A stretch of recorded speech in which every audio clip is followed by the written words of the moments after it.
அண்ணா நாங்க ஏடிஎம்கே தலைமையில தேசிய ஜனநாயக கூட்டணின்னு எங்க அமித்ஷாஜி தெளிவா சொல்லியிருக்கிறார். தமிழ்ல தானே அன்னைக்கு பேசி தமிழ்ல தானே உங்களுக்கு சொன்னாரு. நீங்க தயவு செஞ்சு இங்க பாருங்க, தயவு செஞ்சு அண்ணா தயவு செஞ்சு இந்த கூட்டணி சாவுத்த ஒரு நிமிஷம் இருங்க.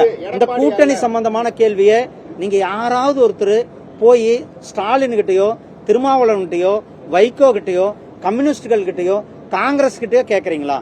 ஏன் பிஜேபி அதிமுக பக்கத்துல ஒரு அஜெண்டாவோட எடுத்துட்டு வராதிங்க தயவு செஞ்சு. ஏன்னா எங்களதுதான் ஜெயிக்க போகிற கூட்டணி. நாங்கள் திமுகவை வீட்டுக்கு அனுப்புகின்ற கூட்டணி. எங்கள் தேசிய ஜனநாயக கூட்டணி தான் 2026 மிகப்பெரிய ஒரு வெற்றியை பெறக்கூடிய கூட்டணி. அதனால உங்களுக்கு இருக்கிற சந்தேகங்கள் இதோட விட்டுட்டு அண்ணா அதுதான் சொல்லிட்டேன்.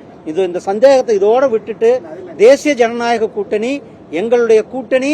அதிமுக பாரதிய ஜனதா கட்சி இன்னும் எங்க கூட்டணிக்கு யாராரு வர்ற இருக்கிறாங்களோ அனைத்தும் சேர்ந்து எங்களுடைய கூட்டணி மிகப்பெரிய ஒரு வெற்றியை பெறும். இதுக்கு மேல இன்னும் வந்து அண்ணா இதுக்கு மேல 1ஆம் கிளாஸ் பையனுக்கு தான் போய் கிளாஸ் எடுக்க முடியும். தயவு செஞ்சு நீங்க கிளாஸ் எடுக்க வைக்காதீங்க.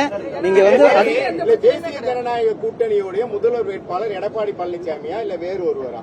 ஆனா அது வந்து எங்களுடைய கட்சியினுடைய இன்னைக்கு தலைவர் யாருன்னு சொல்லியாச்சு. தேசிய ஜனநாயக கூட்டணி கட்சியினுடைய தலைவர் யாரு எடப்பாடி பழனிசாமி சொல்லியாச்சு. அதுல அது அண்ணா அது வந்து அது அவங்களுடைய பாடு, அது அவங்க பாத்துக்கு போறாங்க. இதுல நான் ஏன் தலைவர்னு நீங்க ஏன் தலைவர்? நீங்க போய் ஸ்டாலின் முதலமைச்சர் நீங்க தானே உங்க பையனா அல்லது வேற யாரு துரைமுருகனான்னு கேட்க முடியுமா?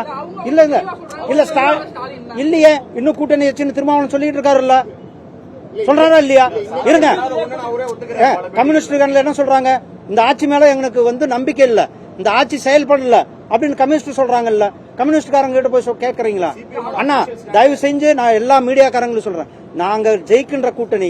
இந்த கூட்டணிக்குள்ள யாரு கூட குழப்பத்தை ஏற்படுத்த முடியாது. அது சன் டிவியா இருந்தாலும் சரி, கலைஞர் டிவியா இருந்தாலும் சரி. அண்ணா எங்க இருந்து வரல, நாங்கள் ஒற்றுமையாக இருக்கிறோம். எங்கள் கூட்டணி மிக பலமான கூட்டணியாக இருக்கிறது. எங்கள் கூட்டணி ஜெயிக்கின்ற கூட்டணி. நீங்கள் கூட்டணியை விட்டு வெளில வந்து வேற கேள்விகள் கேளுங்க.